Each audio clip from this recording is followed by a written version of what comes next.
Nagsimula ang kwento sa isang amusement park. Sina Jason, Carrie, at Kevin ay nakasakay sa drop tower. Isang babaeng nagngangalang Wendy ang kumukuha ng mga litrato sa kanila. Sina Carrie at Kevin ay magkasintahan. Sina Jason at Wendy ay magkasintahan din. Lahat silang apat ay mga estudyante sa high school. Pagkatapos ng gabing ito, opisyal na silang magtatapos dahil kailangan niyang gumawa ng yearbook. Nagdala si Wendy ng kamera, ngunit pagkatapos niyang kumuha ng litrato, may napansin siyang kakaiba. Sa larawan, ang karatula sa drop tower ay nagsasabing, "High dive," ang letrang V ay hindi nakailaw. Kaya naging high dive ito. Pagkatapos noon, kinuha ni Kevin ang kamera. At sinubukang kumuha ng mga litrato sa ilalim ng palda ng isang babae. Inabot ni Wendy ang kamay para agawin ito pabalik, at pagkatapos, nagpasya silang apat na sumakay sa roller coaster. Natakot si Wendy. Kinakabahan siya simula nang pumasok sila sa parke. Sa sandaling yon, lumapit si Ian at ang kanyang kasintahan, si Aaron, upang aliwin siya.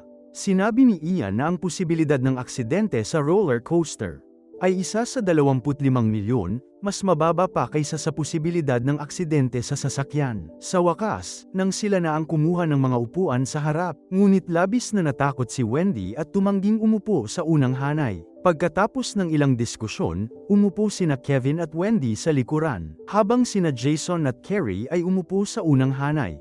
Nang papasok na sila, ang mga upuan ni Kevin at Wendy ay inupuan ni Frankie. Pinagmasdan ni Frankie sina Ashley at Ashlyn. Buong gabi, ginugulo niya sila ng mga malaswang. At hayagang near record pa ang mga ito. Walang nagawa sina Kevin at Wendy kundi ibigay ang kanilang mga upuan. Bumagsak ang mga safety bar. Malapit nang magsimula ang roller coaster. Ngunit may problema ang baras sa unang hanay. Mas malakas itong itinulak pababa ng isang staff at nabasag ang hydraulic system sa ilalim. Gusto sanang kumuha ng litrato ni Wendy, ngunit pinigilan siya ng staff. Bawal ang pagkuha ng litrato at mga maluwag na bagay dito.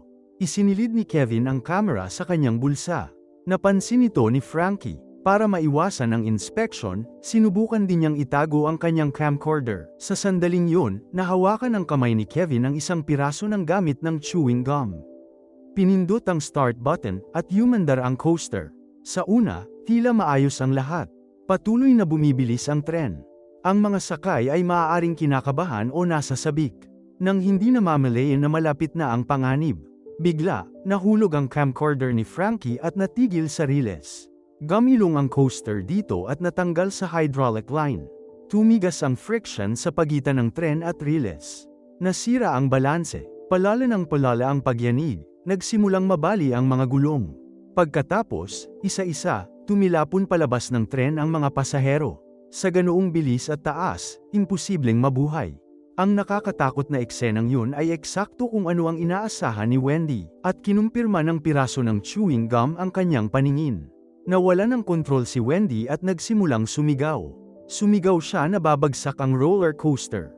At mamamatay ang lahat. Ang kanyang pag-aalsa ay ikinagalit ni Louis na mainitin ang ulo. Nakipagtalo si Kevin sa kanya, at nagsimula pa silang mag-away. Di nagtagal ay sumali si Ian sa away.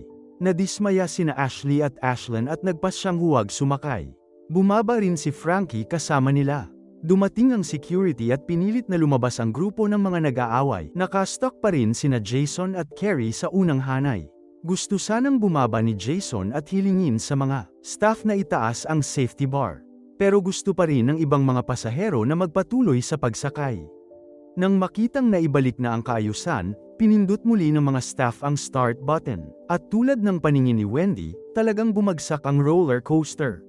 Pagkatapos ng aksidente, labis na nalungkot si Wendy. Gusto siyang aliwin ni Ashley at Ashlyn, kaya inanyayahan nila siyang sumama sa kanila sa isang tanning salon. Pero mariing tumanggi si Wendy. Kalaunan, hinanap ni Kevin si Wendy. Dahil tila kakaiba ang aksidente, naghanap siya online ng mga sagot. Ikinwento niya kay Wendy ang mga nakaraang pangyayari. Ang pagsabog ng eroplano ng Flight 180 at ang aksidente sa Route 23, kung saan ang mga nakaligtas ay sunod-sunod na hinabol ng kamatayan. Pero si Wendy, na nasa masamang mood, ay hindi naniwala sa kanya. Pag-uwi niya at pagtingin sa kanyang camera, napansin niya ang roller coaster sa larawan sa likod ni Jason, parang isang espadang tumutusok sa ulo nito. Nakapwesto sina Ian at Aaron sa ilalim mismo ng salitang kill. At tila kakaiba rin ang larawan nina Ashley at Ashlyn, bagamat hindi maipaliwanag ni Wendy kung ano ang problema. Nang oras na yon, dumating ang dalawang babae sa tanang salon. Hindi pinapayagan ang mga inumin sa loob, ngunit palihim pa rin silang pumasok.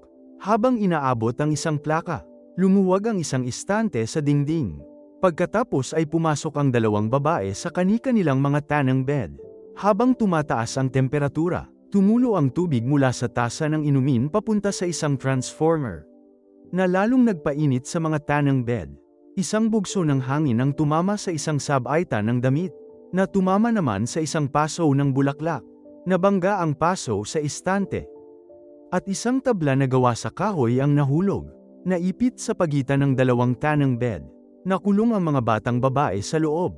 Hindi makatakas. Sinunog sila ng buhay. Napuno ng kanilang mga sigaw ang silid. Pagkamatay nina Ashley at Ashlyn, lubos na nagbago ang saloobin ni Wendy. Sa pagkakataong ito, pumunta siya kay Kevin ng mag-isa, gamit ang mga larawan upang ipaliwanag ang kanyang teorya. Ipinakita niya sa kanya ang huling larawan ni Pangulong Lincoln, dahil may gasgas ang pelikula. Lumitaw ang isang linya sa kanyang ulo, ang eksaktong lugar kung saan tumama ang bala. May mga larawan din bago ang mga pag-atake noong 11 ng Setyembre, at bago ang pagsabog ng Flight 180, ang maliliit at nakatagong mga detalyeng ito ay tila nagbabadya ng trahedya. Direktang pinatunayan ng pagkamatay nina Ashley at Ashlyn ang mga salita ni Kevin. Ang kamatayan ay isa-isang susuriin ang mga nakaligtas.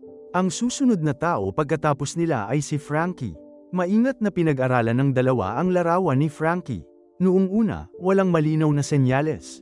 Ngunit biglang may bumangga na truck ng basura sa sasakyan ni Kevin, nakulong sila sa loob. Hindi kalayuan, isang van ang gamulong pababa. Diretso sa kanila. Buti na lang at mabilis na gumalaw si Kevin. Sinipa niya ang windshield, at saktong-sakto ang pag-alis nila. Pero hindi ganoon kaswerte ang driver ng sasakyan sa unahan. Tumalbog ang fan blade ng makina ng van, at agad na nasugatan ang ulo nito. Doon nila napagtanto na si Frankie ang driver. Inasahan nilang susunod na mamamatay si Frankie, ngunit hindi nila inakala na ganito kalupit ang kamatayan. Ayon sa utos, pagkatapos ni Frankie ay dumating si Louis, pagkatapos ay sina Ian at Aaron. Sa likuran nila ay dalawa pang pasahero. Ngunit pinigilan ng mga staff si Wendy sa pagkuha ng mga litrato. Pagkatapos ay hinanap nila si Louis. Napansin ni Wendy ang mga detalye sa kanyang larawan, na tumutugma sa mga bagay sa loob ng gym. Ibig sabihin, maaaring doon mamatay si Louis. Pero kahit isang salita ay hindi naniwala si Louis. Habang tumatagal ang kanyang pagsasanay, lalo siyang nasasabik.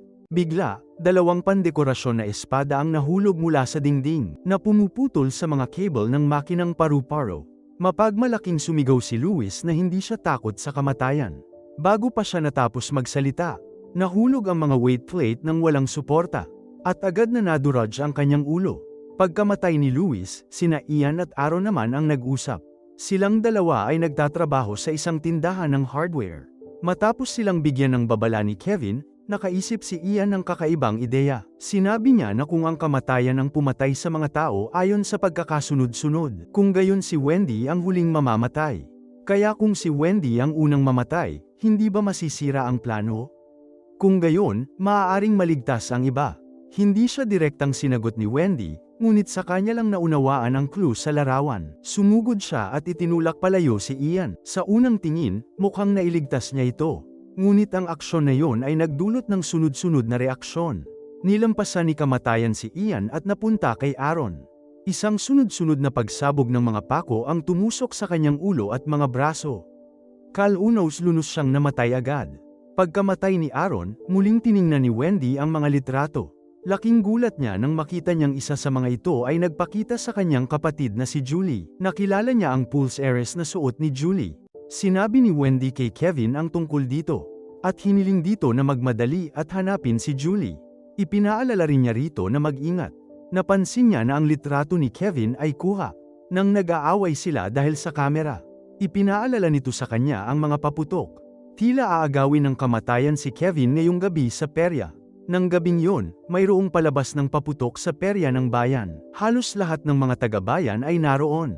Sa sandaling yun, may ilang mga bala ng paputok na nadulas, na nagpabagsak sa kahoy na suporta ng kariton ng paputok. Dalawang batang lalaki ang nag-agawan ng paputok sa ilalim ng paa ng isang kabayo. Ang takot na kabayo ay mabilis na tumakbo, at dumiretso kay Julie sa gitna ng karamihan. Sumugod si Kevin at itinulak si Julie palayo. Ngunit ang lubid na nakatali sa kabayo ay nakapulupot sa kanyang leeg. Kinaladkad si Julie sa lupa. Sa huling segundo, kumuha si Kevin ng espada, at pinutol ang lubid na nagligtas sa kanyang buhay. Dumating si Wendy ng sandaling yon. Tinanong niya si Julie na nakaupo sa tabi niya sa roller coaster. Tumayo ang kaibigan ni Julie na si Perry. Bigla siyang natusok ng isang nahuhulog na flagpole. Ngunit hindi pa ito tapos. Nabaliw muli ang kabayo, na sinipa si Kevin sa lupa. Hinayla ni Wendy si Kevin papunta sa ligtas na lugar sa oras. Nilagpasan ni kamatayan si Kevin at lumingon sa kanya. Sa sandaling yon, nakita niya si Ian sa karamihan. Palaging sinisisi ni Ian kay Wendy ang pagkamatay ni Aaron, na naniniwalang kasalanan niya ang lahat ng sakuna. Pagkatapos, gumuho ang nanginginig na kariton ng paputok. Nahulog silang tatlo sa lupa. Tumama ang mga paputok kay Ian at sa karamihan. Tumawa si Ian, iniisip na hindi siya maaabot ng kamatayan. Halos hindi pa siya nakakalabas ng mga salita, nang hatiin siya ng isang nahuhulog na tagapitas ng cherry. 5 buwan ang lumipas, nasa kolehiyo na si Wendy. Isang araw, sa subway, isang pangitain ang sumagi sa kanyang isipan. Nakita niya ang pagdiskaril ng tren. Sinubukan niyang bumaba, ngunit itinulak siya pabalik ng mga pasahero. Nagkataon na ang kanyang kapatid na si Julian Kevin ay nasa loob din ng parehong kotse. Sumunod na segundo, isang daga ang kumagit sa kawad ng kuryente sa tunnel. Nahati ang mga riles, at ang mabilis na takbo ng tren subway began to derail.